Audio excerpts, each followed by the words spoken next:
السلام عليكم ورحمة الله وبركاته. الحمد لله نحمده ونستعينه ونستغفره ونعوذ بالله من شرور أنفسنا ومن سيئات أعمالنا. من يهد الله فلا مضل له ومن يضلل فلا هادي له وأشهد أن لا إله إلا الله وأشهد أن محمدا عبده ورسوله. அல்ஹம்துலில்லாஹ், புகழ் அனைத்தும் அல்லாஹ்விற்கே.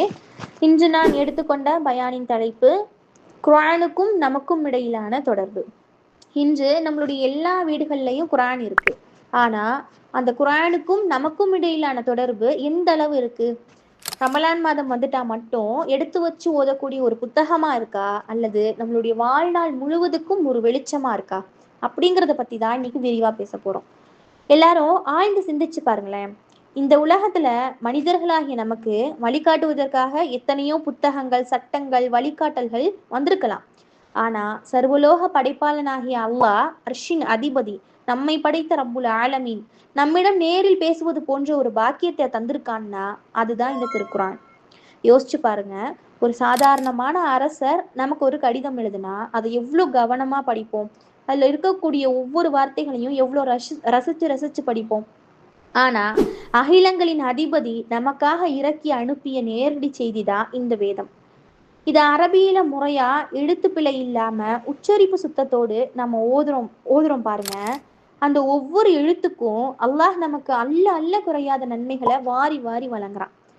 நபி ஸல்லல்லாஹு அலைஹி வஸல்லம் அவங்களே மிக தெளிவா சொல்லியிருக்காங்க, யார் அல்லாஹ்வின் வேதத்தில் இருந்து ஒரே ஒரு எழுத்தை ஓதுகிறாரோ அவருக்கு ஒரு நன்மை, அந்த ஒரு நன்மை 10 நன்மைக்கு சமமாகும் அப்படின்னு சொல்லியிருக்காங்க. சுபஹானல்லாஹ். நம்ம வீடுகள்ல குர்ஆனை திறந்தாலே அந்த வீடு மலக்குகளின் கூட்டத்தால சூழப்படுது. அல்லாஹ்வின் ரஹ்மத் இறங்குகிறது. அப்ப இந்த திருக்குர்ஆனை ஓதுறதுனால மட்டும் இல்ல, அதை திறந்து வச்சா கூட அதற்கு அல்லாஹ் தாலா எவ்வளவு ஒரு மகிமையை கொடுத்திருக்கான் அப்படிங்கிறத எல்லாரும் சிந்திச்சு பார்க்கணும். அது மட்டும் இல்லாம அன்றைய காலத்துல இருந்த சஹாபாக்கள் இந்த திருக்குர்ஆனை எப்படி அணுகுனாங்க அப்படிங்கிறத பார்த்தா, வானவர் ஜிப்ரீல் அலைஹிஸ்ஸலாம் அவங்க மூலமா தான் முதல்ல இக்ர அப்படிங்கிற வசனம் இறங்குது. அந்த சூழல்ல நபித்தோழர்கள் இந்த குர்ஆனை எப்படி அணுகுனாங்க? இன்றைக்கு இருப்பது போல வெறும் அழகிய அட்டை போட்டு செல்ஃப்ல அடுக்கி வைக்கிற ஒரு பொருளா அவங்க அதை பார்க்கல. குர்ஆன் இறங்க இறங்க தங்களுடைய வாழ்க்கையின் ஒவ்வொரு அடியையும் அதற்கேற்ப செதுக்கி கொள்ளும் மொழியாதான் திருக்குர்ஆனை பார்த்தாங்க சஹாபாக்கள். தங்களுடைய ஒரு கஷ்டம், ஒரு சோதனை, அவங்களுக்கு எந்த விதமான பிரச்சனைகள் வந்தாலும் குர்ஆனின் வசனங்கள் மூலமா அல்லாஹ் தனக்கு நேர்ல ஆறுதல் சொல்லுவதா உணர்ந்தாங்க. அந்த வார்த்தைகளை தங்களுடைய நெஞ்சில சுமந்து கண்கள்ல ஒற்றி கொண்டு வாழ்ந்தாங்க சஹாபாக்கள். ஆனா இன்றைய காலகட்டத்துல நம்மளுடைய நிலைமை என்னவா இருக்கு? ரமலான் மாதம் வந்துட்டா மட்டும் போதும், மஸ்ஜிதுகள்லையும் வீடுகள்லையும் குர்ஆன் ஓதும் சப்தம் இரவும் பகலா கேட்டுக்கொண்டே இருக்கும். ஹத்தம் செய்வாங்க, வேக வேகமா ஓதுவாங்க, அது மிகப்பெரிய பாக்கியம்தான், அல்ஹம்துலில்லாஹ். ஆனா ரமலான் மாதம் முடிந்ததும் அந்த குர்ஆன் மீண்டும் செல்ஃபுக்கு தான் போகும். இன்னும் சில வீடுகள்ல ஏதாவது பெரியவர்கள் வஃபாத் ஆயிட்டாங்க அப்படின்னா அதற்கு பயன்படுத்தும் ஒரு சடங்காதான் அந்த திருக்குர்ஆனை வச்சிருக்காங்க. இது எவ்வளவு பெரிய இழப்பு, இது எவ்வளவு பெரிய துருஷ்டம், யோசிச்சு பாருங்க. அதே போல இந்த திருக்குர்ஆனை அரபியில எழுத்து கூட்டி ஓதுவதோட நம்மளுடைய கடமை முடிஞ்சிராது.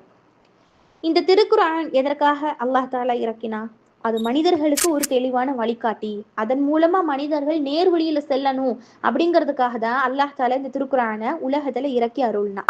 அந்த வழிகாட்டியை புரிஞ்சு கொள்ளாம அதுள்ள வார்த்தைகளை மட்டும் வாசிப்பதனால என்ன பயன் சொல்லுங்க?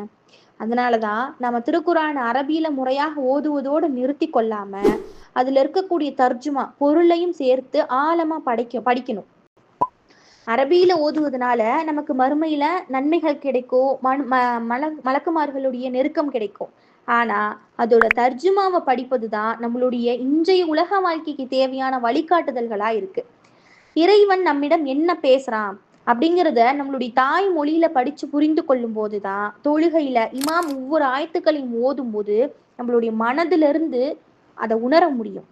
நம்மளுடைய அன்றாட பிரச்சனைகளுக்கும் குழப்பங்களுக்கும் குர்ஆன் என்ன தீர்வு சொல்லுது அப்படிங்கிறத புரிஞ்சு கொள்ள முடியும். ஆகவே வரக்கூடிய காலங்கள்ல நமக்கும் குர்ஆனுக்கும் உள்ள தொடர்பு மிக பலமானதாக மாற்றணும்.